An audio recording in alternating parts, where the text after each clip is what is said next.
If you have questions or suggestions for future podcasts, please submit them in the comment section below. Don't forget to like, share, and subscribe. The economics of virtue signaling. Hi, I'm Dave Arnott, the Christian Economist. Virtue signaling became popular during the waning days of COVID, when people would wear a mask as a way of indicating they were better than others. One definition of virtue signaling is, quote, a public act with very little associated cost that is intended to inform others of one's socially acceptable behavior. Okay, Christians should use one virtue signal. We identify as followers of Christ. Now, in a recent article in the Epoch Times, Philip Carl Salzman wrote this, quote, woke ideology is the way the elites say they are superior to you. What do you think virtue signaling is about? The point of it is to claim superiority for the speaker and inferiority for the listener. It means, quote, I am a good person, and if you do not agree with me enthusiastically, you are a bad person. When Hillary Clinton said that half of Trump voters were, quote, a basket of deplorables, she was saying they are bad people, very different from us, who are good people, end quote, from Mr. Salzman in the Epoch Times. Virtue signaling is a component of status competition. Those who aspire to power and fame will strive to be seen as having more virtue than others, and thus worthy of special esteem and status. What a silly junior high concept. Okay, in supply and demand, marketers rely heavily on virtue signaling.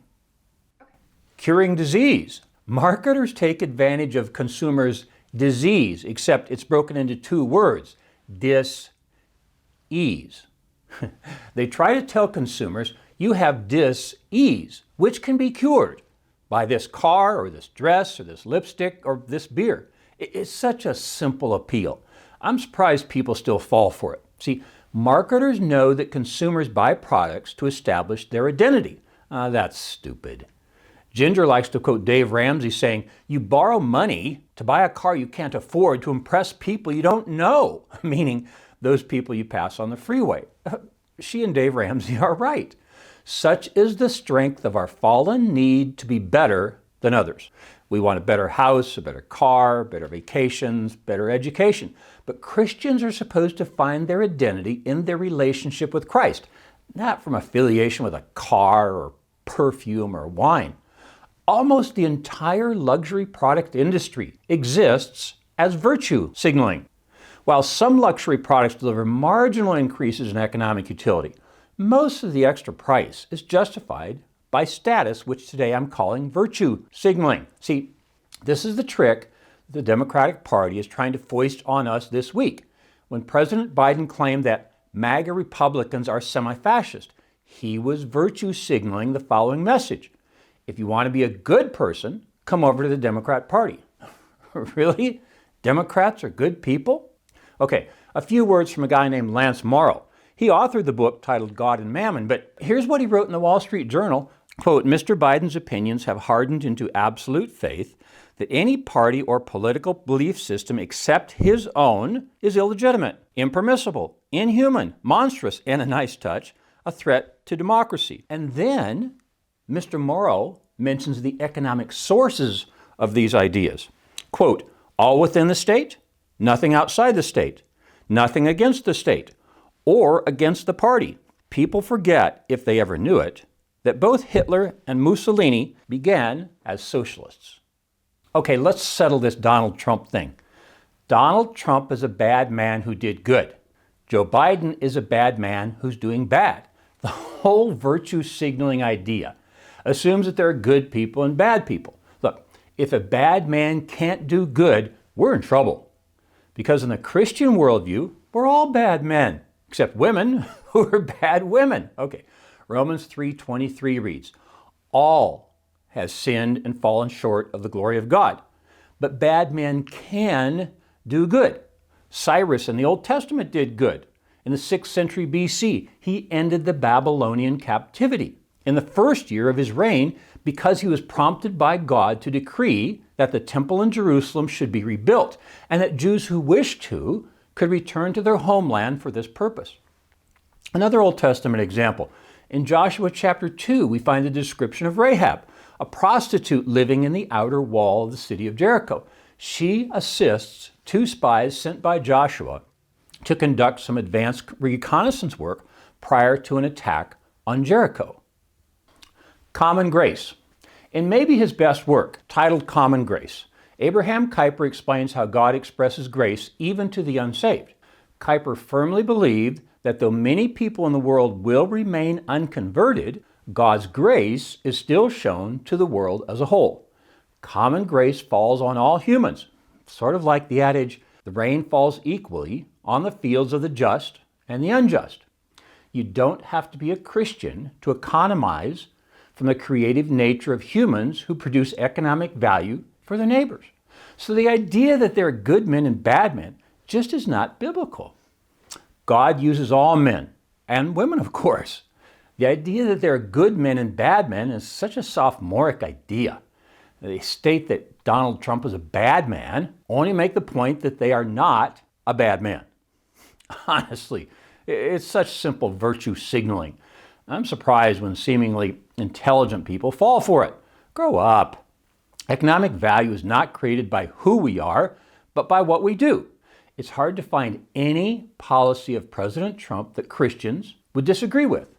The most obvious was the Tax Cuts and Jobs Act of 2017 that lowered taxes for almost all Americans. Did those who criticized President Trump accept his tax reduction? Ask that of the next person who tells you that President Trump is a bad man. Simply ask, did you accept a tax reduction from this bad man? Some will claim character matters. Why? Did you pay your income tax based on the Obama schedule or the reduced schedule produced by that bad man, Donald Trump? Look, it's pretty easy to be disappointed by the current crop of lazy journalists in our country, and this is just one more example. Why didn't an energetic reporter go from office to office visiting members of Congress and the Senate who voted against the tax reduction bill and ask for their signature on a document certifying they would not accept the tax reduction they voted against? See, bad man, good policy. And everyone agrees with it by following it. Okay, soon after the last presidential election, I wrote, "Dear Uncle Screwtape, I was able to engender so much hate for the president that I got the patient to vote for abortion." Signed, Wormwood. Hate is dangerous, and there are many biblical warnings against it, but it wins political elections. Freedoms. They want to prevent President Trump from running for president again. Why? If he's a bad man, doesn't that make him a desirable opponent? Don't they want bad electoral opponents? So it's not President Trump they don't trust, it's you. They think you're too stupid to make a wise voting decision, so they have to make it for you. They are clearly signaling that they have more virtue than you. Okay, let's follow the logical path of this.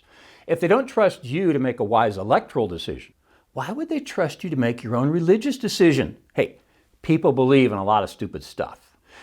If you support the control of an electoral decision, you certainly support the control of a religious decision. So there goes religious freedom. How about economics? Why would they trust you to make your own economic decisions?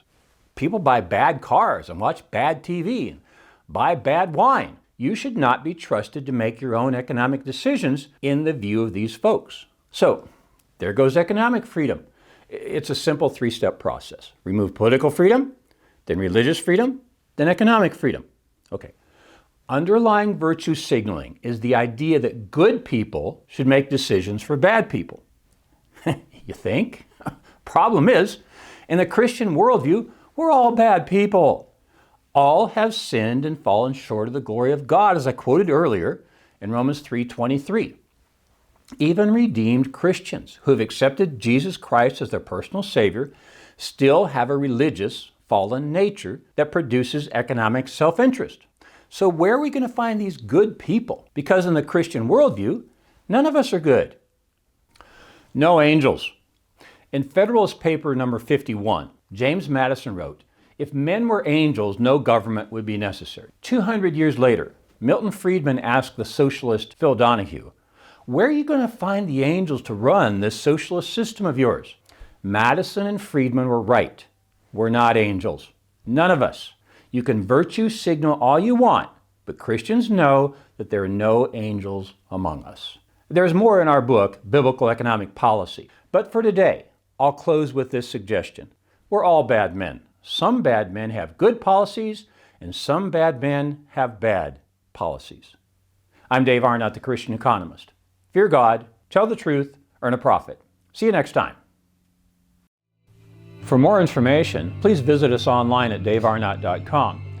If you have questions or suggestions for future podcasts, please submit them online or in the comment section below. Don't forget to like, share, and subscribe.